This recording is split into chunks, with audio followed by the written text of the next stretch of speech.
के लगभग 1 बजे का समय था। काले कपड़े पहनी एक औरत, जिसने अपना चेहरा कपड़े से ढका हुआ था, हाथ में एक काले रंग की पोटली लिए चौराहे की तरफ बढ़ रही थी। चौराहे पर पहुंचकर वो रुक गई और उसने उसी पोटली से कुछ सामग्री निकाली। एक नींबू जिस पर अनगिनत पेंस चुभाई गई थी, और साथ में एक लाल साड़ी, और उसके ऊपर सुहागन का श्रृंगार रखकर उसने वहां पर एक दिया जलाया और उस पोटली को वहीं छोड़कर वो उल्टे रास्ते वहां से बड़ी ही तेजी से निकल गई। अच्छा हुआ मेरी बला टली। अब ये बला किसी के ऊपर भी जाए, मुझे कोई मतलब नहीं। वो औरत अपनी बला का उतरा करके चौराहे पर रख गई। वो दिया ठंडी हवा के बीच भी उसी तरह जल रहा था। तभी कुछ देर बाद वहां कुछ शोर सुनाई दिया। 4 दोस्त शायद किसी पार्टी से वापस आ रहे थे। रोड पर स्ट्रीट लाइट की रोशनी पड़ रही थी, मगर बार बार वो लाइट फ्लिकर कर रही थी, जिस वजह से उन्हें रास्ते पर ठीक से कुछ दिखाई नहीं दे रहा था। और तभी चलते चलते उनमें से एक लड़की प्रियांशी का पैर चौराहे पे रखे उस सामान पर पड़ गया, और उसी समय स्ट्रीट लाइट ने भी फ्लिकर करना बंद कर दिया। उसकी दोस्त आयुषी का ध्यान उस सामान पर पड़ा। ओ माय गॉड, ये क्या किया तूने? पता है ना चौराहे पर ध्यान से चलना चाहिए। पैर पड़ गया ना तेरा चौराहे के सामान पर। एक काम कर, अभी ही माफी मांग ले और बोल दे कि गलती से तेरा पैर इस पर पड़ गया, और जिसके लिए भी क्रिया का सामान रखा है वो तेरे पीछे ना आए। क्या कितना ज्यादा फट्टू है रे तू। अरे कुछ नहीं होता ये सब। ऐसे क्या रास्ते पर पड़े सामान पर पैर रखने से भूत किसी के पीछे आ जाते हैं? हाँ, अरे इसे तू क्या बोल रही है? इसे तो हर चीज से डर लगता है, पता है ना। उस दिन किले में हम लोगों की परछाई से डर गई थी ये। देखो वो बात अलग है, लेकिन तुम्हारा पैर चौराहे पर पड़ा है, इसे मजाक मत समझो और माफी मांग लो, वरना वरना वरना क्या? बेवकूफ कहीं की। खुद तो इतना डरती है, हमारा भी दिमाग खराब कर देती है। नहीं मांग रही मैं माफी, जा। जिस भूत को जो करना है वो कर ले। इसी सामान पर पैर पड़ा था ना मेरा, अब देख मैं क्या करती हूँ। प्रियांशी ने चौराहे पे रखे सामान का मजाक उड़ाते हुए उसे ठोकर मार दी और हंसते हुए आगे बढ़ गई। आयुषी के अलावा कोई भी उस बात की गंभीरता को समझ नहीं रहा था। आयुषी तो भगवान का नाम लेते हुए आगे बढ़ गई, लेकिन प्रियांशी नहीं जानती थी कि उसने अपने सर पर कितनी बड़ी आफत मोल ले ली है। कुछ देर बाद वो अपने घर पहुंच गए। प्रियांशी चेंज करके अपने बिस्तर पर जाकर लेट गई। उसने सोने के लिए अपनी आंखें बंद की ही थी कि तभी उसे कमरे में एक अजीब सी फुसफुसाहट महसूस हुई, जैसे तो कोई बड़ी ही धीमी धीमी आवाज में सिसकते हुए रो रहा हो। उस आवाज से प्रियांशी का ध्यान भटका और उसने अपनी आंखें खोली। उसने इधर उधर देखा, मगर कमरे में उसे कोई भी दिखाई नहीं दिया। ये कैसी आवाज आ रही थी अभी? लगता है मेरे कान बज रहे हैं। थोड़ी देर बाद प्रियांशी फिर से अपनी आंखें बंद करके लेट गई, मगर इस बार भी उसके कानों में वही रोने की सिसकियां सुनाई दी, और इस बार वो आवाज पहले से ज्यादा तेज थी। प्रियांशी घबराई और उसने फिर से अपनी आंखें खोलकर इधर उधर देखा। पहले तो उसे कुछ दिखाई नहीं दिया, मगर जैसे ही वो दोबारा लेटी तो पंखे पर उसे लाल रंग की साड़ी पहनी एक औरत बैठी हुई दिखाई दी, जिसका चेहरा बुरी तरह से जला हुआ था, और वो उसे बस एकटक घूरे जा रही थी। उसे देखकर प्रियांशी को कुछ समझ नहीं आया कि वो उसके आंखों के सामने की हकीकत है या कोई बुरा सपना। प्रियांशी ने अपनी आंखें झपकाई तो देखा कि इस बार पंखे पर कोई नहीं था, मगर अगली आंख झपकते ही फिर से उसे वो औरत पंखे पर लटकी हुई दिखाई दी, और वो सीधी उसके ऊपर झपट गई। प्रियांशी जोर से चिल्लाई, और उसकी चीख सुनकर बगल वाले कमरे में सो रहे उसके मम्मी पापा दौड़कर वहां आए। क्या हुआ तुझे? इतनी जोर से क्यों चिल्लाई तू? हाँ, सब ठीक तो है ना बेटा? कोई बुरा सपना देख लिया क्या तूने? प्रियांशी ने अपने मम्मी पापा की बात का कोई जवाब नहीं दिया और चेहरा फेर कर लेट गई। उसके मम्मी पापा ने फिर से उसे आवाज लगाई, मगर जब उसने कोई जवाब नहीं दिया तो वो दोनों अपने कमरे में चले गए। उनके जाने के बाद प्रियांशी बिस्तर से उठी और उसने खुद को ड्रेसिंग टेबल के आईने में देखा और अपनी गर्दन मोड़ते हुए भयानक तरह से मुस्कुराने लगी। उसने अपना ड्रॉअर खोला और आधी रात को अपने चेहरे पर मेकअप करने लगी। उसने अपने पूरे चेहरे को खराब कर लिया और जोर जोर से हंसती हुई बेहोश होकर जमीन पर गिर पड़ी। सुबह जब नाश्ते के टाइम पर वो बाहर नहीं आई तो उसकी मम्मी ने उसके कमरे का दरवाजा खटखटाया, मगर उसने दरवाजा नहीं खोला। उसकी माँ जब दरवाजा खोलकर अंदर आई तो वो उसी हालत में नीचे जमीन पर पड़ी थी।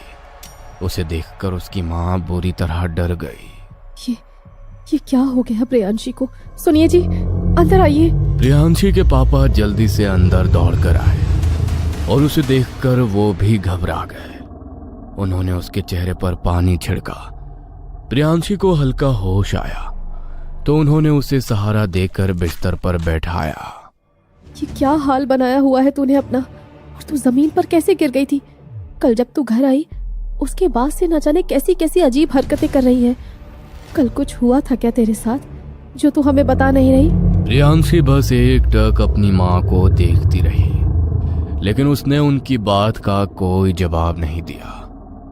उसकी माँ ने उसका चेहरा साफ किया और उसके लिए खाना लेकर आई तो खाना देखते ही प्रियांशी खाने पर ऐसे झपट पड़ी जैसे ना जाने कितने दिनों से उसे खाना खाने को ना मिला हो। आधा खाना तो उसने जमीन पर बिखरा दिया। अरे ये किस तरीके से खाना खा रही है तू? कैसी कैसी हरकतें कर रही है? प्रियांशी ने अपनी माँ को घूर कर देखा और अचानक बिस्तर से नीचे कूद पड़ी। उसने जमीन पर रेंग रहे कॉकरोच को हाथ में उठाया और उसे चॉकलेट की तरह खा गई। उसकी इस हरकत को देखकर उसके मम्मी पापा का दिल दहल उठा। उसके पापा ने झटपट उसे उठाया और बिस्तर पर बैठाया और तभी वो बेहोश हो गई। मुझे इसकी हालत ठीक नहीं लग रही अनीता। शायद हमें इसे डॉक्टर के पास लेकर जाना चाहिए। मुझे तो लगता है हमारी बेटी को डॉक्टर की नहीं बल्कि किसी तांत्रिक की जरूरत है। इसकी हालत नहीं देख रहे क्या आप? अरे तुम औरतों को तो इस झाड़ फूंक के अलावा कभी कुछ और सूझता ही नहीं है। चुप करो तुम, मैं डॉक्टर के पास लेकर जा रहा हूँ इसे। मनोहर और अनीता प्रियांशी को अस्पताल लेकर गए। उन्होंने डॉक्टर को जो बताया उससे डॉक्टर को लगा कि शायद प्रियांशी के दिमाग पर किसी बात का गहरा असर पड़ गया है। उन्होंने उसे एडमिट किया। जिस वार्ड में वो एडमिट थी उस रूम में एक और पेशेंट थी जिसकी हालत बहुत ज्यादा खराब थी। डॉक्टर ने उसे बचाने की पूरी कोशिश की लेकिन उस लड़की ने अपना दम तोड़ दिया। I am so sorry mister Anish, हमने पूरी कोशिश की आपकी बेटी को बचाने की, मगर अस्पताल के रूम में मातम छा गया। प्रियांशी जो अभी तक अपने बिस्तर पर बेहोश पड़ी थी, अचानक उसके अंदर जैसे कोई समा गया हो। वो हाँफती हुई अपने बिस्तर पर उठकर बैठ गई और उसने अपने मुंह से कुछ ऐसा कहा जिसे सुनकर सबके होश उड़ गए। आप इस तरह रोइए मत मम्मी पापा। आप लोगों ने मुझे बचाने की बहुत कोशिश की लेकिन मेरी जिंदगी इतनी ही लिखी थी, इसीलिए आप परेशान मत होइए। ये सब तो क्या बोल रही है बेटा? मनोहर ने जैसे ही ऐसा कहा प्रियांशी का शरीर जोर जोर से तड़प गया। उसका पूरा शरीर सफेद पड़ गया और वो वहीं निठाल हो गई। ये क्या हो रहा है मेरी बेटी के साथ डॉक्टर साहब? देखिए, लगता है आपकी बेटी मानसिक रूप से बीमार है, इसलिए जो भी देख रही है उसके दिमाग पर उसका असर हो रहा है। लेकिन मेरी बेटी तो बेहोश थी, तो उसे कैसे पता चल गया कि यहाँ पर क्या हो रहा है? मैं आपको कह रही हूँ ये डॉक्टर के बस की बात नहीं है। ले चलो इसे। चुप करो तुम। प्रियांशी 2 दिन तक अस्पताल में एडमिट रही। उसकी तबीयत में सुधार आ रहा था, इसलिए डॉक्टर ने उसे डिस्चार्ज कर दिया। रात का समय था, वो अपने कमरे में लेटी हुई थी। तभी उसे लगा कि उसके इर्द गिर्द एक नहीं बल्कि बहुत सारे लोग खुसुर फुसुर कर रहे हैं। उस आवाज से मानो उसके कान फट जाएंगे। उसने अपने कानों को अपने हाथों से भींच लिया, मगर फिर भी वो आवाज उसके कानों में और तेज बढ़ती गई। उसने नजर घुमाकर देखा तो अनगिनत आत्माएं उसकी तरफ बढ़ रही थी, जिनमें से कुछ के चेहरे को पहचानती थी। ये सब क्या हो रहा है मेरे साथ? वृंदा, वृंदा, वृंदा, तुमने तो पिछले हफ्ते ही खुद की जान ले ली थी ना। तुम मर चुकी हो, तुम मुझे कैसे दिखाई दे रही हो? प्रियांशी जहां जहां जाती जा रही थी, वहां वहां से आत्माएं चलकर उसके पीछे आती जा रही थी और एक साथ उन सब ने उसके भीतर प्रवेश करना शुरू कर दिया था। प्रियांशी का शरीर बिल्कुल भारी हो चुका था और वो बड़े ही अजीब आवाज में जोर जोर से कुछ बड़बड़ाने लगी। उसके बड़बड़ाने की आवाज इतनी तेज थी कि उसके मम्मी पापा दौड़कर उसके कमरे में आए और अपनी आंखों के सामने का नजारा देखकर उनके होश उड़ गए। प्रियांशी के शरीर की सारी हड्डियां मुड़ चुकी थी और वो अजीब अजीब आवाजों में बड़बड़ाए जा रही थी। मैंने बोला था ना आपको कि हमारी बेटी को तांत्रिक बाबा की जरूरत है। अभी के अभी लेकर आइए किसी को, वरना इसकी हालत संभलने में नहीं आएगी। ए बुढ़िया, तू चाहे किसी को भी बुला ले, लेकिन अब कुछ नहीं कर पाएगी। इसने खुद अपने अंदर आने का न्योता दिया है, इसीलिए अब कोई इसे हमसे अलग नहीं कर सकता। इसका शरीर अब हमारा घर है। अगर हमें यहाँ से निकालने की कोशिश की तो ये भी फिर हमारे साथ ही जाएगी। प्रियांशी के मुंह से ये सब सुनकर उसके मम्मी पापा के पैरों तले से जमीन खिसक गई। प्रियांशी के शरीर की हर एक हड्डी मुड़ चुकी थी, मगर उसके बाद भी वो बड़े ही भयानक तरीके से मुस्कुरा रही थी। अपने हाथ पैरों पर रेंगती हुई वो अपने मम्मी पापा की तरफ बढ़ने लगी। उसके पापा ने हिम्मत करके अनीता का हाथ पकड़ा और जल्दी से उसे कमरे के बाहर खींचकर कमरे को बाहर से बंद कर दिया। मुझे पहले ही तुम्हारी बात मान लेनी चाहिए थी। अगर पहले तांत्रिक बाबा के पास चले गए होते तो प्रियांशी की हालत इतनी खराब ना होती। जैसे जैसे वे बातें करते जा रहे थे, वैसे वैसे अंदर से आने वाली प्रियांशी के हंसने की आवाज और ज्यादा भयानक होती जा रही थी। उसकी मां घबराते हुए घर के मंदिर वाले कमरे की तरफ दौड़ी। उन्होंने आधी रात को ही मंदिर में दिया जलाया और माता रानी की आरती गाने लगी और उसी वक्त प्रियांशी के कमरे से उसकी चीखों की आवाज सुनाई दी। लेकिन उनके अंदर इतनी हिम्मत नहीं हो रही थी कि वो उसके कमरे का दरवाजा खोलकर उसके पास जा सके। कुछ देर तक चीखने के बाद कमरे से उसकी आवाजें आनी बंद हो गई। मनोहर और अनीता ने चैन की सांस ली और मंदिर वाले कमरे में ही बैठ गए। इस कमरे में कही हुई बातें शायद वो आत्माएं सुन नहीं सकेंगी। मैं कल सुबह होते ही तांत्रिक बाबा के पास जाऊंगा। अब हम एक और दिन भी इंतजार नहीं कर सकते।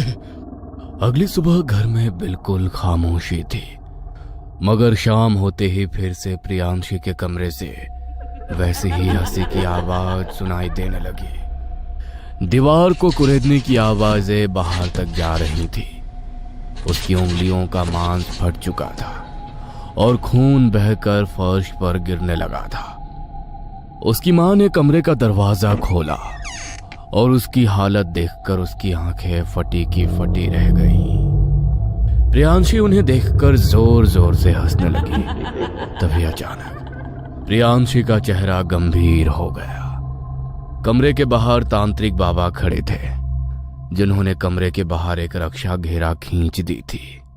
उन्होंने कमरे के भीतर प्रवेश किया तो प्रियांशी आक्रामक हो गई और अलग अलग आवाजों में फिर से बड़बड़ाने लगी। तुझे क्या लगता है तो इसे बचा लेगा? इसने खुद हमें अपने शरीर में प्रवेश करने का आमंत्रण दिया है। इसने मेरा अपमान किया और मेरी क्रिया के सामान को ठोकर मारी, इसलिए मुझे इसके साथ चलकर इसके साथ आना पड़ा और अब मैं इसे नहीं छोड़ सकती। मुझे इसका शरीर चाहिए। तांत्रिक बाबा समझ गए थे कि उसके साथ एक के साथ बहुत सी आत्माएं बंध गई हैं, मगर इसका कारण उन्हें समझ नहीं आ रहा था। इसलिए उन्होंने प्रियांशी के इर्द गिर्द गोल घेरा बना दिया ताकि वो उससे बाहर ना निकल सके, और वहीं पर एक अग्निकुंड जलाकर बैठ गए। उन्होंने मंत्र पढ़ते हुए ध्यान लगाए तो उन्हें अपनी आंखों के सामने सब कुछ नजर आने लगा, मगर उनका चेहरा निराशा से मुरझा गया। वो कमरे में जलती हुई अग्नि छोड़कर बाहर आ गए। क्या हुआ बाबा, आप बाहर क्यों आ गए? मेरी बेटी ठीक हो गई? माफ करना, लेकिन तुम्हारी बेटी को मैं ठीक नहीं कर सकता। उसने चौराहे पर रखी क्रिया सामग्री का अपमान किया और खुद उस आत्मा को अपने पीछे आने पर उकसा दिया। और एक बार यदि कोई आत्मा इंसानी शरीर के अंदर प्रवेश कर जाती है तो उस शरीर के भीतर आत्माओं के प्रवेश का द्वार खुल जाता है। इसलिए जो भी भटकती आत्मा तुम्हारी बेटी को देखती है उस द्वार को खुला पाकर उसके भीतर प्रवेश कर जाती है। उसके शरीर में इतनी अनगिनत आत्माएं प्रवेश कर चुकी हैं कि मैं उनकी गिनती तक नहीं कर सकता। तो उनसे तुम्हारी बेटी को बचाना तो मेरे लिए असंभव हो चुका है। मैं इसमें तुम्हारी कोई मदद नहीं कर सकता। मुझ अकेले के पास इतनी शक्ति नहीं है। ऐसा मत कहिए बाबा। अरे मैं तो आपके पास बहुत आस लगा कर आया था। अगर आप भी इस तरह से हमारी मदद करने से इनकार कर देंगे तो मेरी बेटी को कौन बचाएगा? महायज्ञ करना होगा जिसमें 51 अघोरी एक साथ बैठकर यज्ञ करेंगे, क्योंकि इतनी आत्माओं को केवल वो अघोरी ही संभाल सकते हैं। तब तक ये रक्षा की रेखा तुम्हारी बेटी की रक्षा करेगी। तांत्रिक बाबा वहां से चले गए और रात को ही मनोहर भी घर से निकल गया, क्योंकि अघोरी बाबा रात के समय ही शमशान में अपनी तपस्या करते हैं। और वो रात को शमशान के पास गया जहां अघोरी बाबा अपनी तपस्या कर रहे थे। वो आकर सीधा उनके पैरों में गिर गया और उन्हें सब कुछ सुनाया। चिंता मत करो, हम महायज्ञ करेंगे। कल प्रातः काल ही 51 अघोरी तुम्हारे घर में उपस्थित होंगे और उन आत्माओं से तुम्हारी बेटी की मुक्ति जरूर कराएंगे। ब्रह्म मुहूर्त में अघोरी बाबा अपने साथ बाकी अघोरियों को लेकर उनके घर पहुंचे और घर के बीचों बीच उन्होंने अपना आसन जमाया और यज्ञ करना शुरू किया। यज्ञ में जैसे जैसे मंत्रों की आवाज प्रियांशी के कानों में पड़ती जा रही थी, हर एक आत्माओं की आवाज में उसकी चीख सबको सुनाई दे रही थी। जाओ और बाहर लेकर आओ उसे और अपने हाथ में ये रक्षा सूत्र पहन लो। अघोरी बाबा ने मनोहर और अनीता को रक्षा सूत्र दिया। वो दोनों रक्षा सूत्र पहनकर अंदर प्रियांशी के कमरे में गए और उसे पकड़कर घसीटते हुए बाहर लेकर आए। उसने बाहर ना आने की पूरी कोशिश की, मगर मंत्रों की शक्ति के आगे वो कमजोर पड़ने लगी। 51 अघोरियों के महायज्ञ में पहुंचने वाले हर एक मंत्र से मानो उसके शरीर से एक एक आत्मा निकलती जा रही थी। पूरे 5 घंटे तक यज्ञ चलने के बाद प्रियांशी बिल्कुल कमजोर पड़ गई और शरीर से निकलने वाली आखिरी आत्मा के साथ वहीं पर निठाल होकर गिर पड़ी। अघोरी बाबा ने उसकी आत्मा का शुद्धिकरण किया और उसके शरीर में आत्माओं के प्रवेश करने का जो द्वार खुल चुका था उसे भी तंत्र के जरिए बंद कर दिया गया। उसके हाथ पर और गले में उन्होंने रक्षा सूत्रों को बांध दिया। समय रहते मनोहर को अपनी बेटी की जान बचाने का रास्ता मिल गया, इसलिए उसकी जान बच गई, वरना कुछ दिनों के भीतर ही वो अपनी जान से हाथ धो बैठती। इसीलिए कहा जाता है कि चौराहे पर रखी क्रिया सामग्री से हमें सावधान रहना चाहिए, क्योंकि हम नहीं जानते कि वो क्रिया सामग्री कितने खतरनाक आत्मा के साथ जुड़ी है और वो आपके भीतर कितनी आत्माओं को निमंत्रण दे सकती है और आपका शरीर अनगिनत आत्माओं का घर बन सकता है। झोपड़ियों के आसपास एक अजीब और डरावना माहौल था। झोपड़ियों के चारों ओर कई औरतें थीं जो अपने सिर को जोर जोर से हिला रही थी। उन सबका ध्यान एक बूढ़ी औरत पर था जो झोपड़ी के अंदर एक खूबसूरत दुल्हन को सजा रही थी।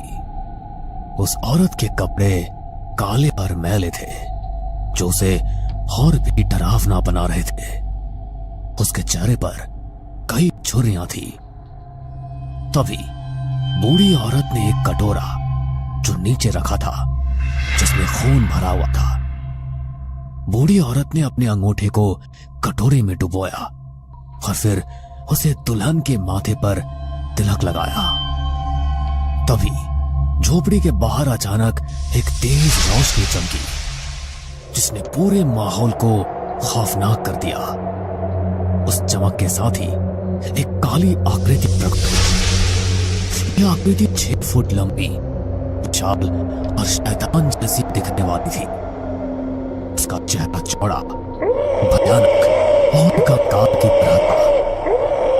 बूढ़ी औरत ने पीछे हटकर उस शैतान जैसे दिखने वाले को रास्ता दिया। दुल्हन ने उस शैतान के हाथों में हाथ देकर उसे अपने साथ ले गया। 9 महीने बाद उसी जगह पर एक और भयानक दृश्य था।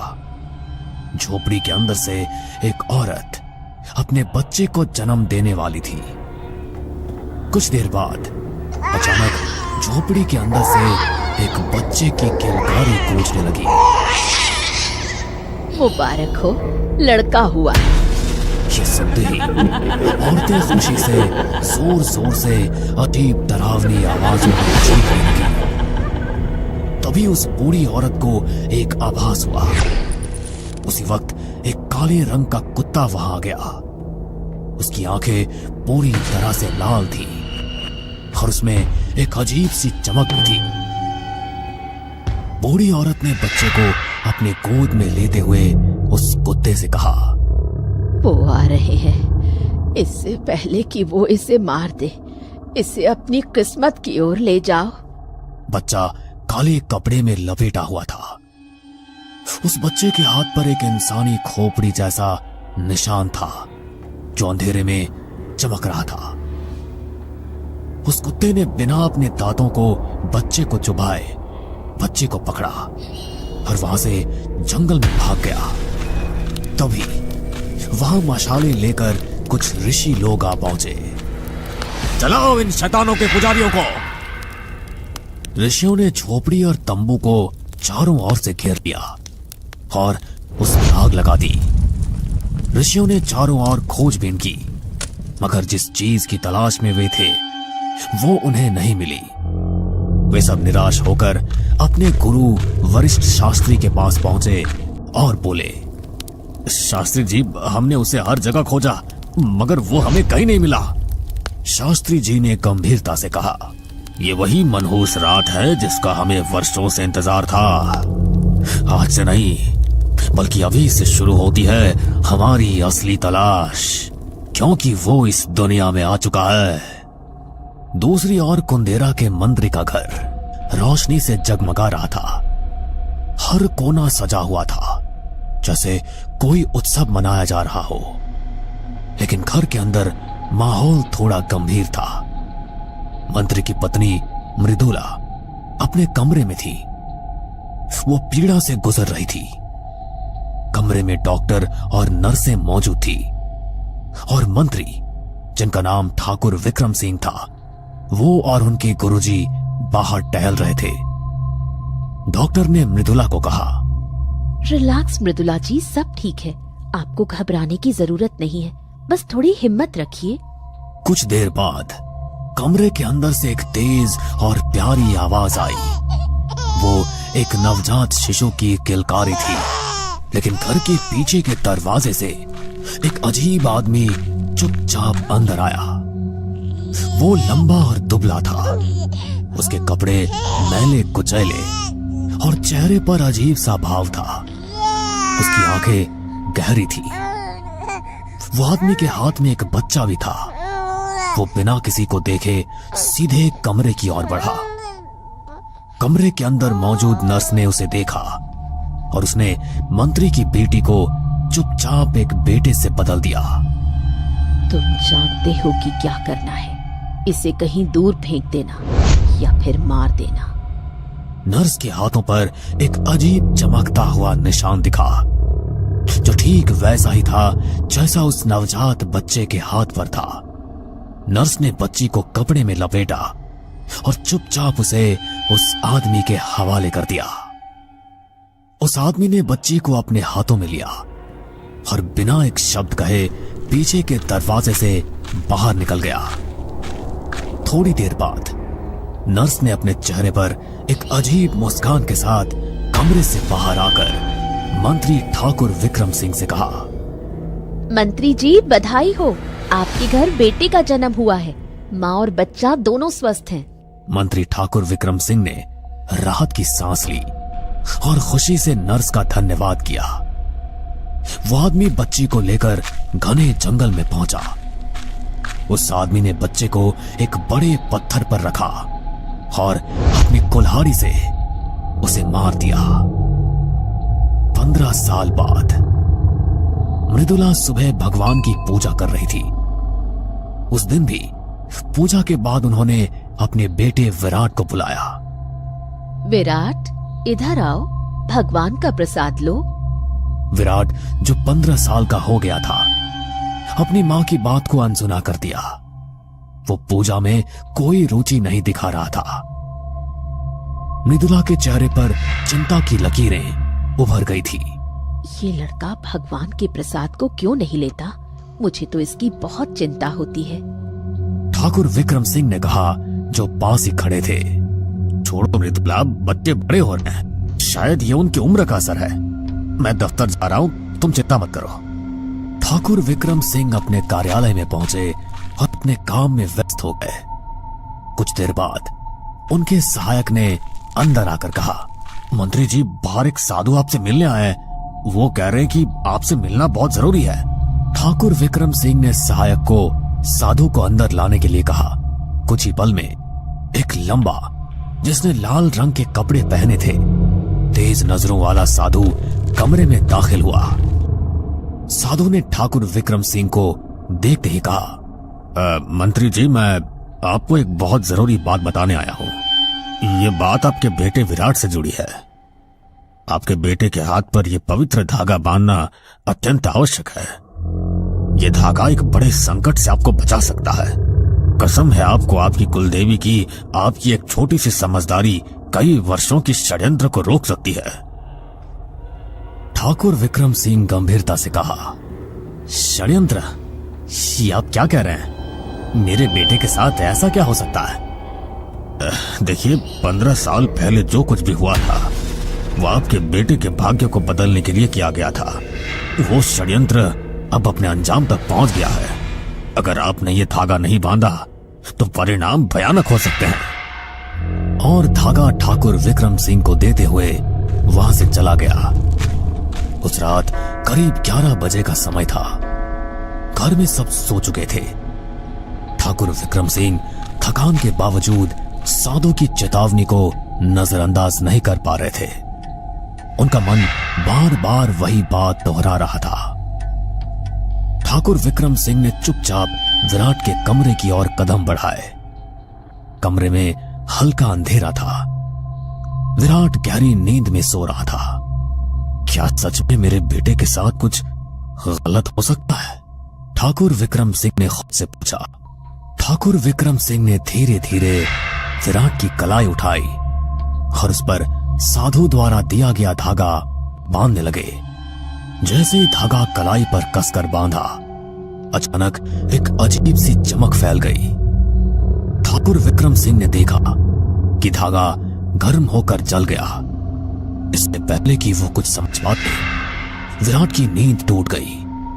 वो चौंक कर उठ बैठा। बाबा, आप यहाँ इतनी रात को?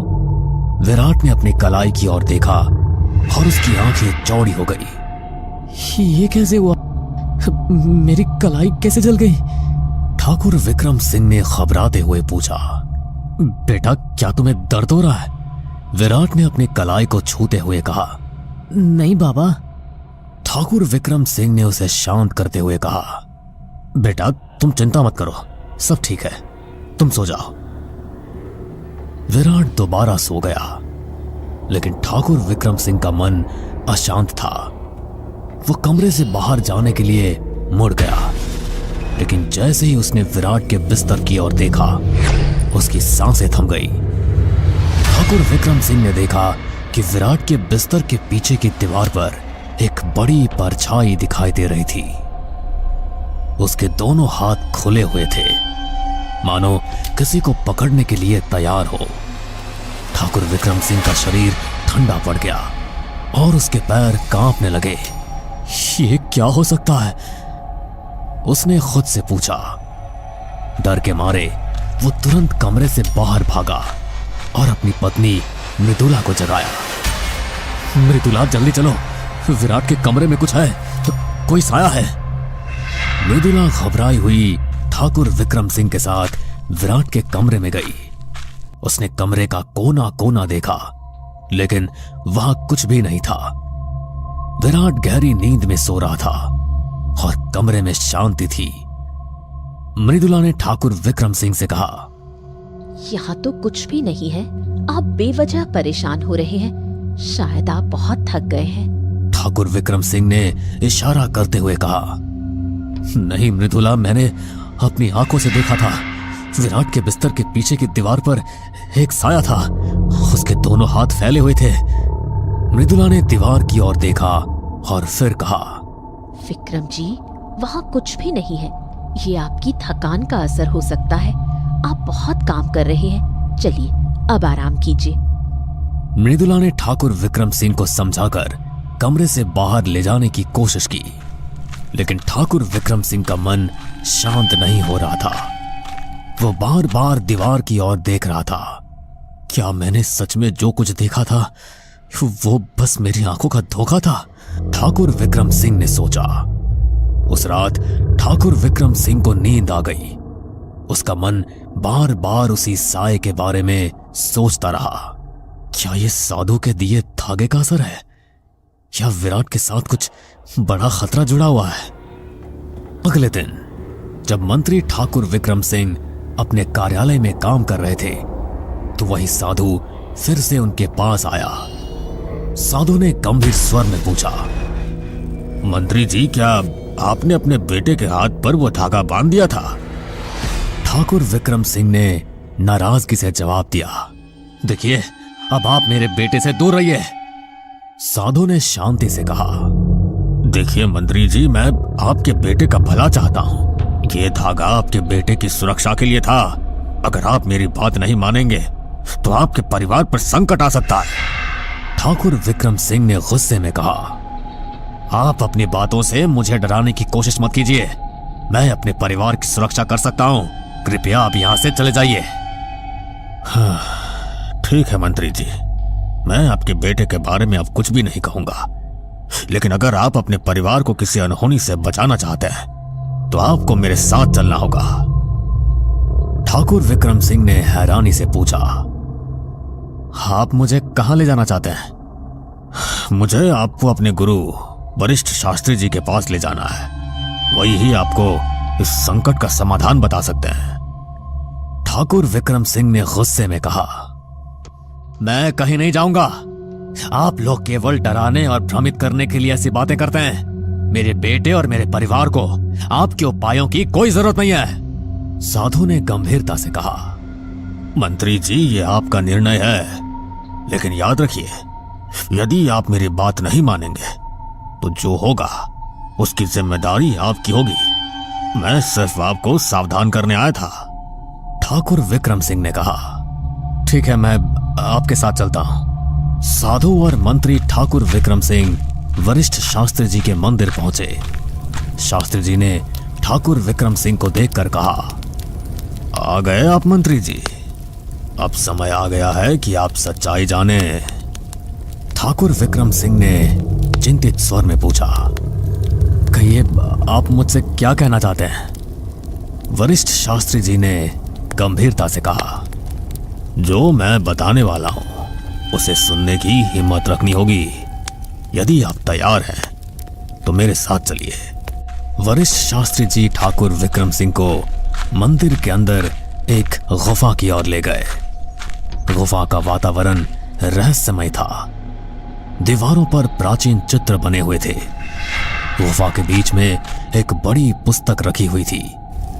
शास्त्री जी ने पुस्तक की ओर इशारा करते हुए कहा, यह हमारे पूर्वजों की आखिरी निशानी है। इसमें भविष्य में आने वाले हर संकट का वर्णन विस्तार से किया गया है।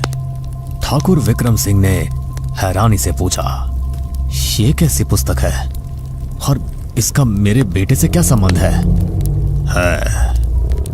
आपके बेटे से इसका गहरा संबंध है।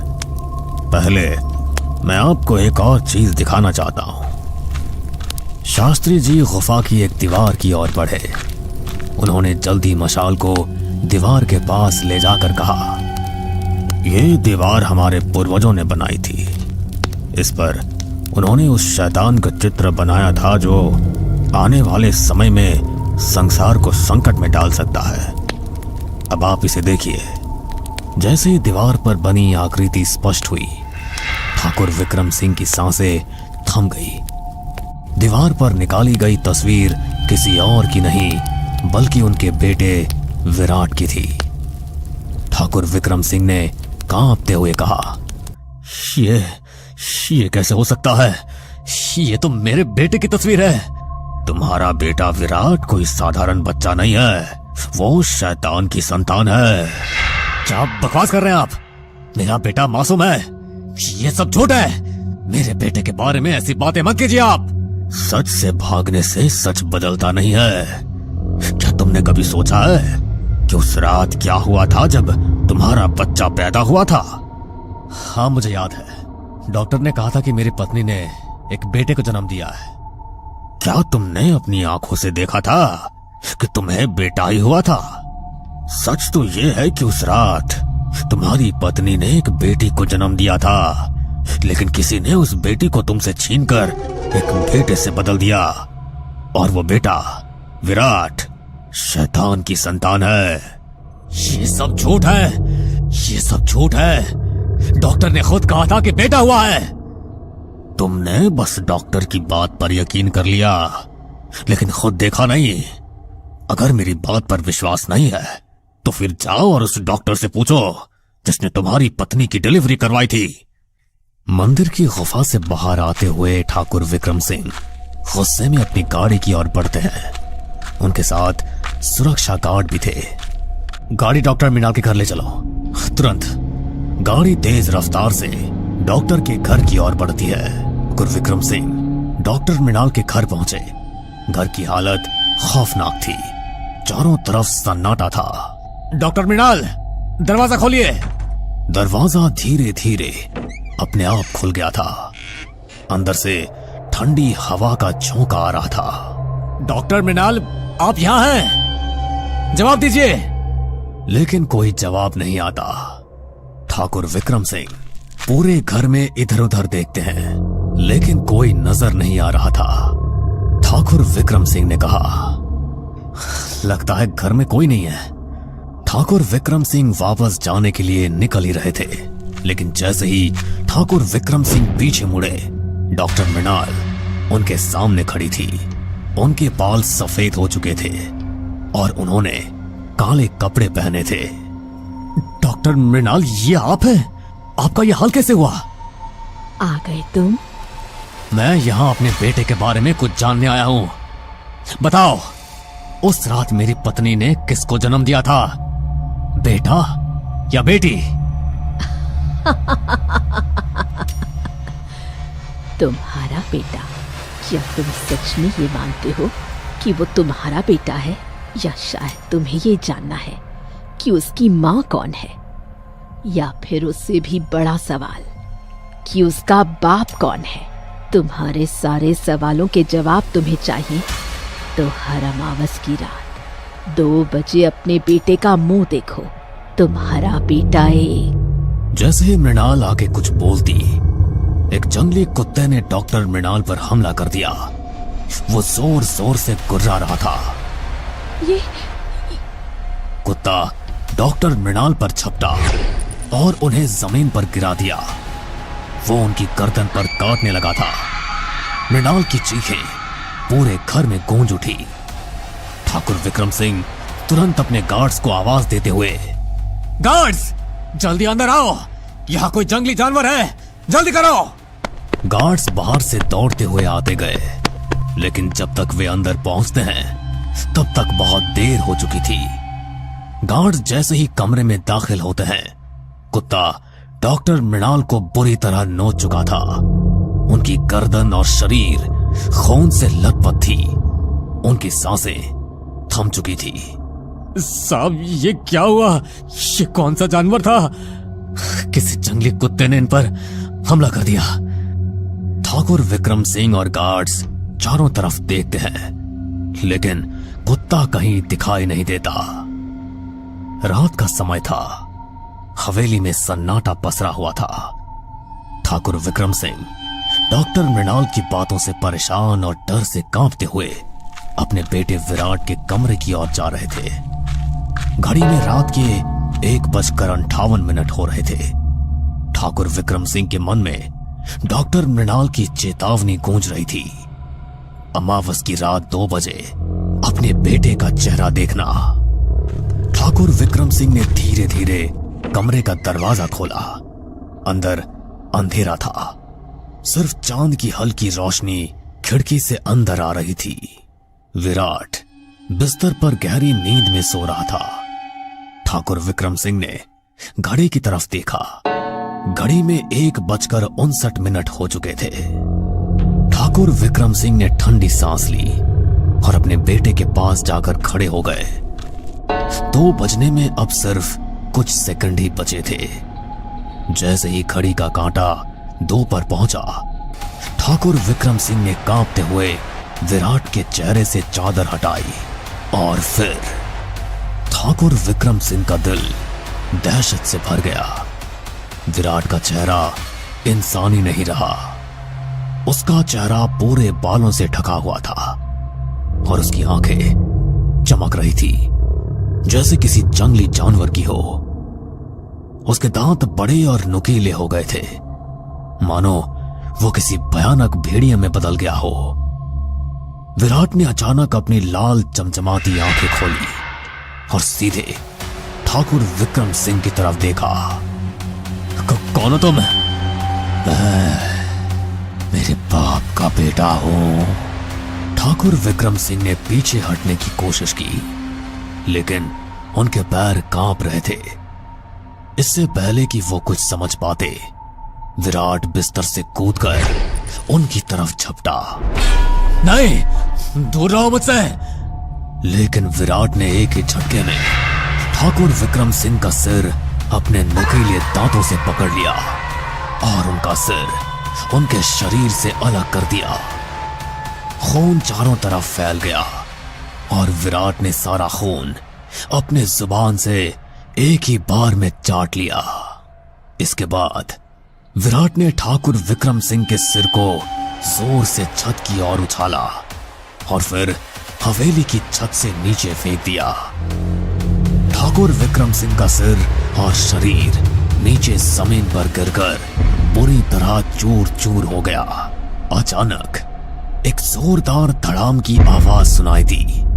नीचे के कमरे में सो रही मृदुला और घर के नौकरों ने ये आवाज सुनी। सबके दिल में बेचैनी और डर ने घर कर लिया। वो तेजी से विराट को अपने कमरे से लेकर सीढ़ियों की ओर दौड़ी। नौकर भी उनके पीछे पीछे भागे। हवेली के मुख्य हॉल में पहुंचते ही उनकी नजर फर्श पर पड़ी। वहां ठाकुर विक्रम सिंह का शरीर खून से लथपथ पड़ा था। उनका सिर अलग था और शरीर से खून की धार बह रही थी। मृदुला ने जब यह दृश्य देखा तो उनके पैरों तले जमीन खिसक गई। वो जोर जोर से चीखने लगी।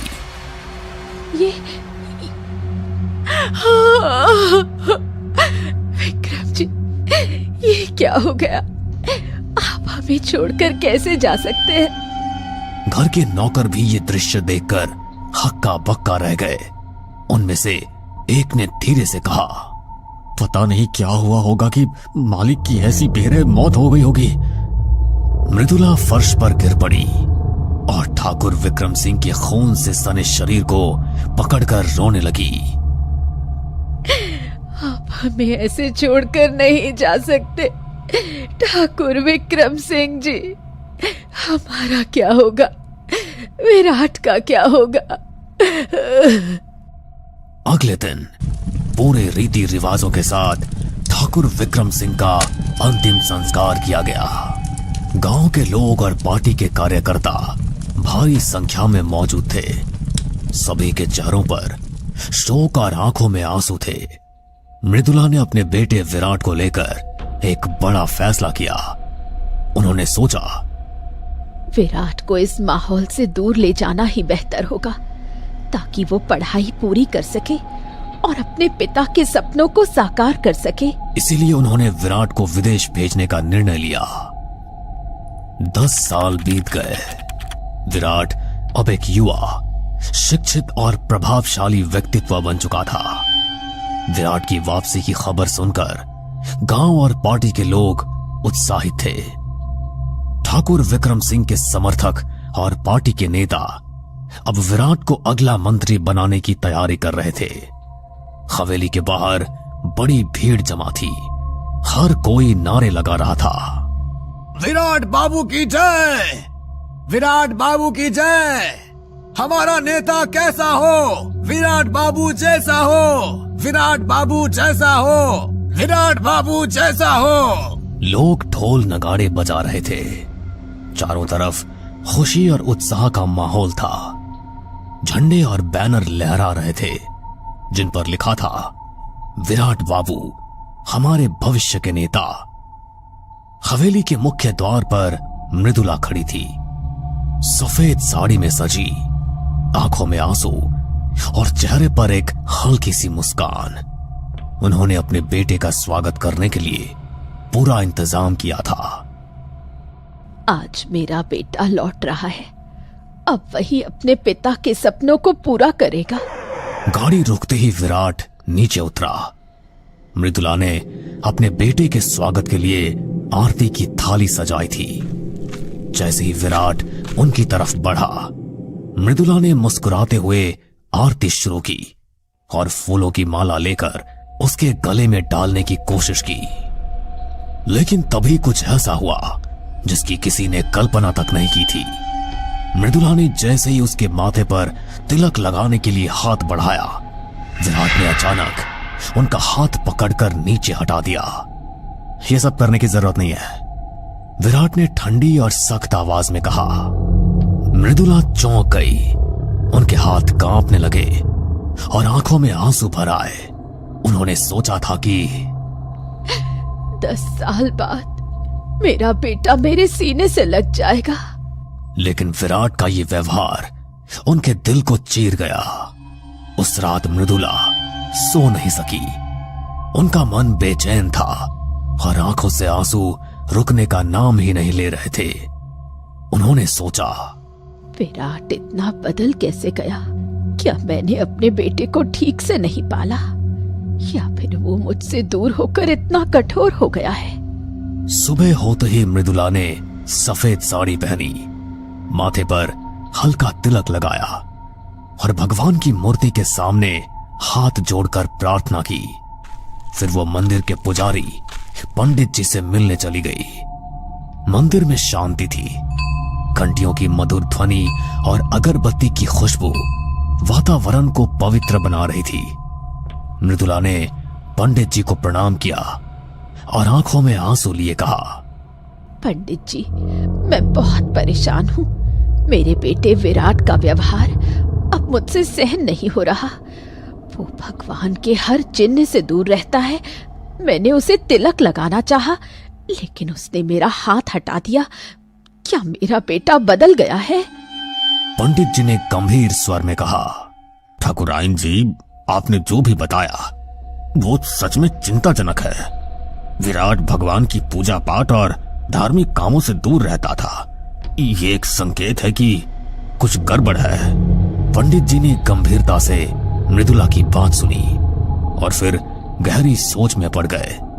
कुछ देर बाद उन्होंने एक छोटी सी डिब्बी निकाली।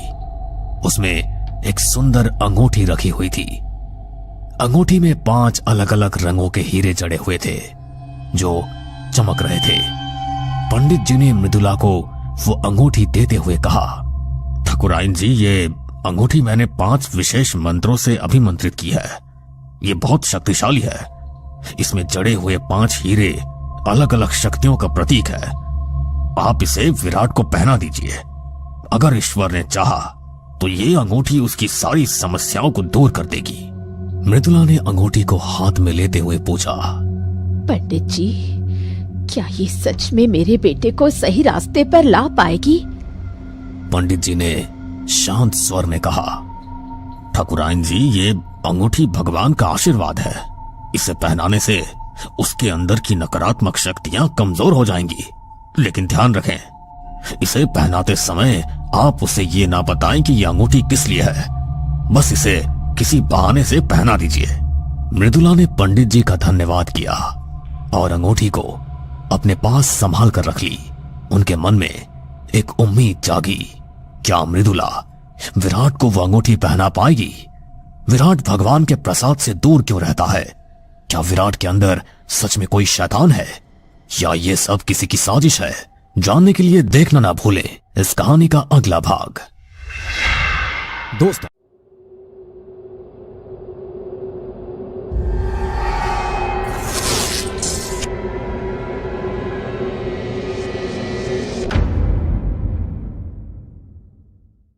रात के लगभग 1 बजे का समय था। काले कपड़े पहनी एक औरत, जिसने अपना चेहरा कपड़े से ढका हुआ था, हाथ में एक काले रंग की पोटली लिए चौराहे की तरफ बढ़ रही थी।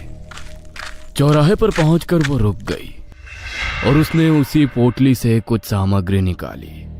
एक नींबू जिस पर अनगिनत पेंस चुभाई गई थी और साथ में एक लाल साड़ी और उसके ऊपर सुहागन का श्रृंगार रखकर उसने वहां पर एक दिया जलाया और उस पोटली को वहीं छोड़कर वो उल्टे रास्ते वहां से बड़ी ही तेजी से निकल गई। अच्छा हुआ मेरी बला टली। अब ये बला किसी के ऊपर भी जाए, मुझे कोई मतलब नहीं। वो औरत अपनी बला का उतरा करके चौराहे पर रख गई। वो दिया ठंडी हवा के बीच भी उसी तरह जल रहा था। तभी कुछ देर बाद वहां कुछ शोर सुनाई दिया।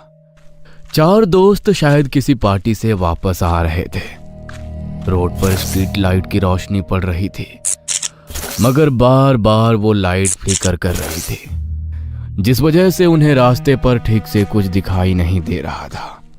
और तभी चलते चलते उनमें से एक लड़की प्रियांशी का पैर चौराहे पे रखे उस सामान पर पड़ गया और उसी समय स्ट्रीट लाइट ने भी फ्लिकर करना बंद कर दिया। उसकी दोस्त आयुषी का ध्यान उस सामान पर पड़ा।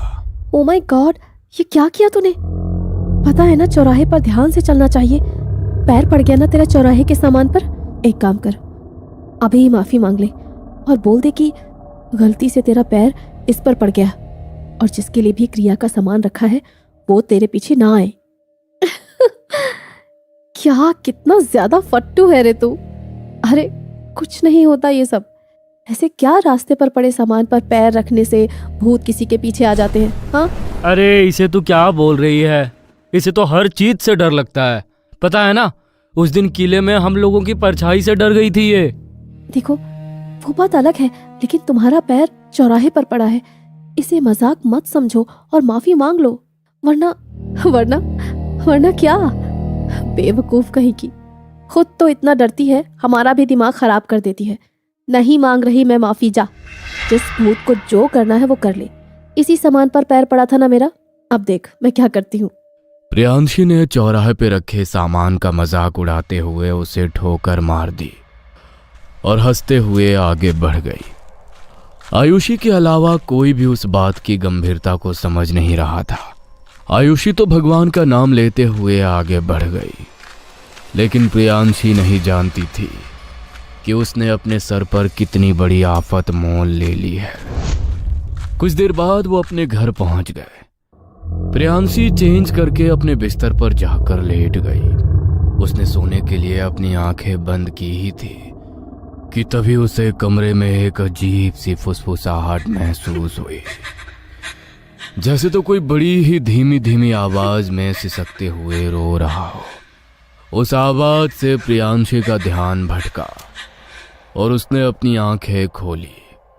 उसने इधर उधर देखा, मगर कमरे में उसे कोई भी दिखाई नहीं दिया। ये कैसी आवाज आ रही थी अभी? लगता है मेरे कान बज रहे हैं। थोड़ी देर बाद प्रियांशी फिर से अपनी आंखें बंद करके लेट गई, मगर इस बार भी उसके कानों में वही रोने की सिसकियां सुनाई दी, और इस बार वो आवाज पहले से ज्यादा तेज थी। प्रियांशी घबराई और उसने फिर से अपनी आंखें खोलकर इधर उधर देखा। पहले तो उसे कुछ दिखाई नहीं दिया, मगर जैसे ही वो दोबारा लेटी तो पंखे पर उसे लाल रंग की साड़ी पहनी एक औरत बैठी हुई दिखाई दी, जिसका चेहरा बुरी तरह से जला हुआ था और वो उसे बस एक टक घूरे जा रही थी। उसे देखकर प्रियांशी को कुछ समझ नहीं आया कि वो उसके आंखों के सामने की हकीकत है या कोई बुरा सपना। प्रियांशी ने अपनी आंखें झपकाई तो देखा कि इस बार पंखे पर कोई नहीं था, मगर अगली आंख झपकते ही फिर से उसे वो औरत पंखे पर लटकी हुई दिखाई दी और वो सीधी उसके ऊपर झपट पड़ी।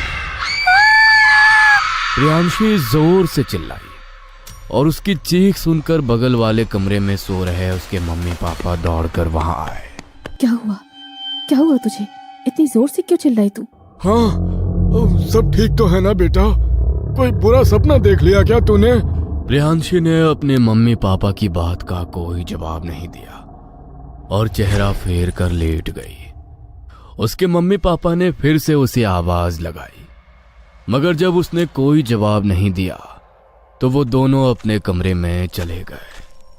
उनके जाने के बाद प्रियांशी बिस्तर से उठी और उसने खुद को ड्रेसिंग टेबल के आईने में देखा और अपनी गर्दन मोड़ते हुए भयानक तरह से मुस्कुराने लगी।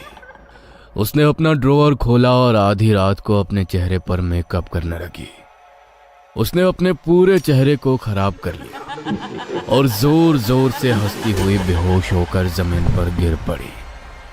सुबह जब नाश्ते के टाइम पर वो बाहर नहीं आई तो उसकी मम्मी ने उसके कमरे का दरवाजा खटखटाया, मगर उसने दरवाजा नहीं खोला। उसकी माँ जब दरवाजा खोलकर अंदर आई तो वो उसी हालत में नीचे जमीन पर पड़ी थी। उसे देखकर उसकी माँ बुरी तरह डर गई। ये क्या हो गया प्रियांशी को? सुनिए जी, अंदर आइए। प्रियांशी के पापा जल्दी से अंदर दौड़कर आए और उसे देखकर वो भी घबरा गए। उन्होंने उसके चेहरे पर पानी छिड़का। प्रियांशी को हल्का होश आया तो उन्होंने उसे सहारा देकर बिस्तर पर बैठाया। ये क्या हाल बनाया हुआ है तूने अपना? और तू जमीन पर कैसे गिर गई थी? कल जब तू घर आई उसके बाद से न जाने कैसी कैसी अजीब हरकतें कर रही है। कल कुछ हुआ था क्या तेरे साथ जो तू हमें बता नहीं रही? प्रियांशी बस एक टक अपनी माँ को देखती रही, लेकिन उसने उनकी बात का कोई जवाब नहीं दिया। उसकी माँ ने उसका चेहरा साफ किया और उसके लिए खाना लेकर आई।